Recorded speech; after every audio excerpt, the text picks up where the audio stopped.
Okay, in this video we're going to go over a quick little tutorial on how we typically wire these lights in, just for general knowledge. So there's a couple considerations we have to think of. So we're creating basically an entire set of lights that are all in parallel is the way I like to wire it up.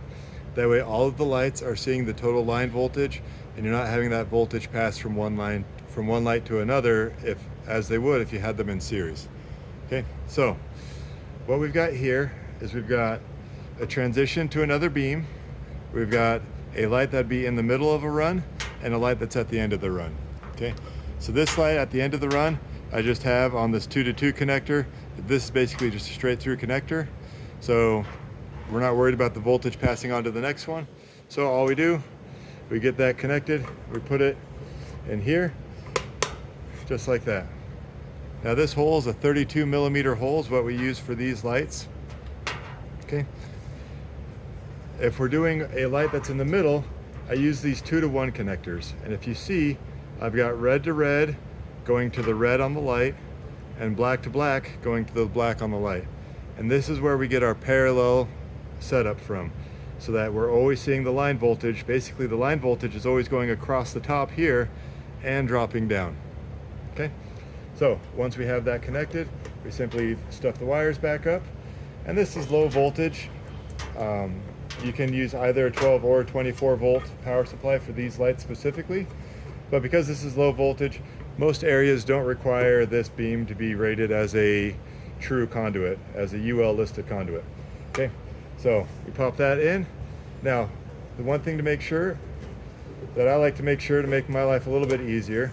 So as long as you take this faceplate comes off like this. Make sure you get it tightened down tight. Basically, if you don't, what can happen is these wings, when they go up, they'll actually pop out, and then it makes it a lot harder to pull out if you ever need to replace this thing or if it gets damaged or something. If you tighten it all the way down, then that's just going to be wedged in here and tight, and it's not going to move unless somebody's really trying to pry it out. Okay, with the angle that the wings make at the end, it actually creates a good holding force without those wings actually popping out. So again, we're going to put it in there, and like you can see, that's not moving at all. Okay, and one last thing to show. So this would be the transition to another beam. Okay. So now what I've used here is this little plastic wire guide. And the reason I'm using this is just so that as this wire comes around the corner, it's not sitting on a sharp aluminum edge. Okay, so this would be like on a corner, or if you're going from a beam to a middle beam or something like that. But that way, as this wire goes from here into this beam, that can stay protected in an actual conduit type, guard, so that this wire isn't rubbing over that sharp aluminum edge over time, potentially causing problems. Okay, that's about all there is to it. Okay, again, this can be 12 or 24 volts for these puck lights. And we're just trying to get everything in parallel. I'll show it one more time again real quick. So we've got, that pulled out. I didn't give myself much extra slack on this connector here. Okay, these lever nut connectors are really useful. They're really convenient and really quick, give a pretty secure connection.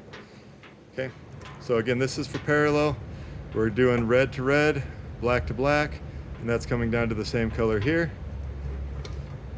And on this other one, we just did a 2-to-2 connector that just passes the voltage through because this was the end one. Okay.